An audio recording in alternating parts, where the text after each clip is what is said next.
आपको मौका दूंगा। शहजाद पूनावाला, आपकी सरकार को माइक्रो मैक्रो फैक्रो कोई इकोनॉमिक समझ में नहीं आती है। आपने ताली थाली सब बजवाई, लेकिन इस रिपोर्ट में 0% चांसेस हैं कि भारत में मंदी आएगी। क्या आपने इस रिपोर्ट को भी खरीद लिया है बाकी चीजों की तरह? सुशांत जी, आधा ज्ञान बहुत खतरनाक होता है। जैसे अभी एक व्यक्ति ने हैप्पी कारगिल दिवस की मुबारकबाद दी। इनको पता होना चाहिए 2004 से 9 तक यूपीए ने कारगिल दिवस मनाया ही नहीं। राजीव चंद्रशेखर ने जब इस इशू को उठाया तब जाकर 2010 से सेलिब्रेट करना और कमेमोरेट करना शुरू हुआ। ऐसा ही अर्ध ज्ञान इनको इकोनॉमी के बारे में भी है। अब इनके तो मैक्रो माइक्रो इकोनॉमिक्स सारे लोग जानते थे। 10% का इन्फ्लेशन इन्होंने दिया था, आपको याद है ना किस प्रकार का इन्फ्लेशन हुआ करता था। आज 2 वैश्विक चुनौतियों के बावजूद भी 7-7.5% से ऊपर इन्फ्लेशन नहीं गया और औसतम इन्फ्लेशन 5 to 6.5% के बीच में रहा है। अब मैं आपको बताता हूं कुछ आंकड़े मैक्रो और माइक्रो इकोनॉमिक्स के। Fastest growing largest economy in the world, सभी ने माना है 8% की इकोनॉमी बढ़ेगी। 40% जो globally real time digital payments होते हैं वो भारत में होते हैं।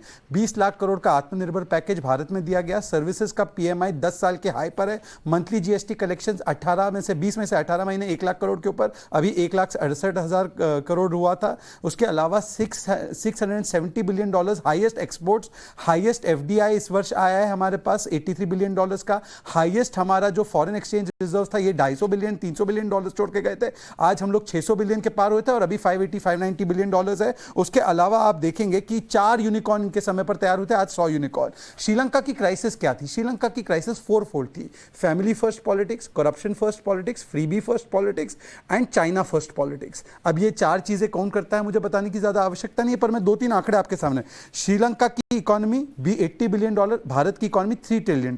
फॉरेक्स रिजर्व्स 585 बिलियन इंडिया का, श्रीलंका का $2 बिलियन। एक्सपोर्ट्स $400 बिलियन से ऊपर, हमारा इनका $15 बिलियन। फिर भी उदित राज और राहुल गांधी ने क्या कहा? भारत श्रीलंका बन जाएगा। यही नहीं, उदित राज ने कहा कि इंडिया की इकोनॉमी 164 स्थान पे आ गई है।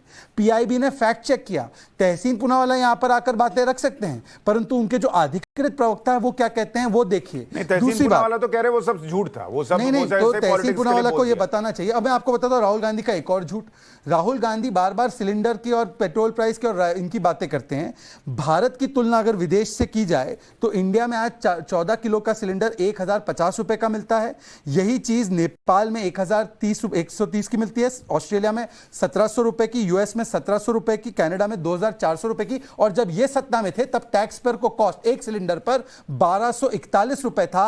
आज वो कॉस्ट टू टैक्स पेयर मात्र 1,053 रुपए है। मतलब कि इस प्रकार की इकोनॉमिक मैनेजमेंट करना, और ये बोले 5 ट्रिलियन नहीं बनेगा। आपको मैं बता दूं IMF की रिपोर्ट है कि 5 ट्रिलियन 2026, अभी 2 साल तो कोरोना के गए, 2024 तक लक्ष्य था। और इसका प्रमाण भी देता हूं, इन्होंने 60-70 वर्ष में इकोनॉमी को केवल 2 ट्रिलियन बढ़ाया। हमने 8 वर्ष में इसके खंड में हमने 1.1 ट्रिलियन ऐड किया। आज इकोनॉमी 3.1 ट्रिलियन है। इसका मतलब हम लक्ष्य पे है। अब आप भी इतने आंकड़े मत फेंक दीजिए कि पब्लिक गड़बड़ा आ जाए।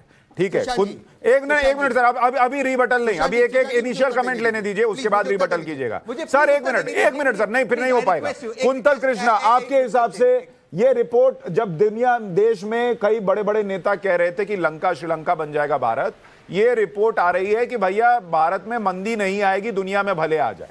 क्या ये सरकार के फेलियर रहे इकोनॉमिक्स को, उनकी आर्थिक नीति को दिखाती है, या विपक्ष जो है वो प्रोपेगेंडा कर रहा था वो आज एक्सपोज हो रहा है?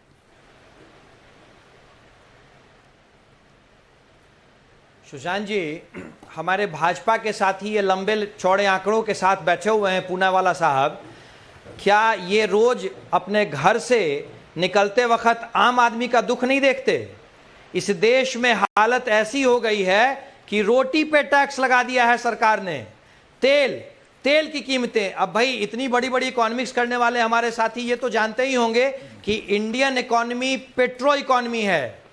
तेल की कीमतें आसमान छू रही हैं, बेरोजगारी अपनी चरम पे है।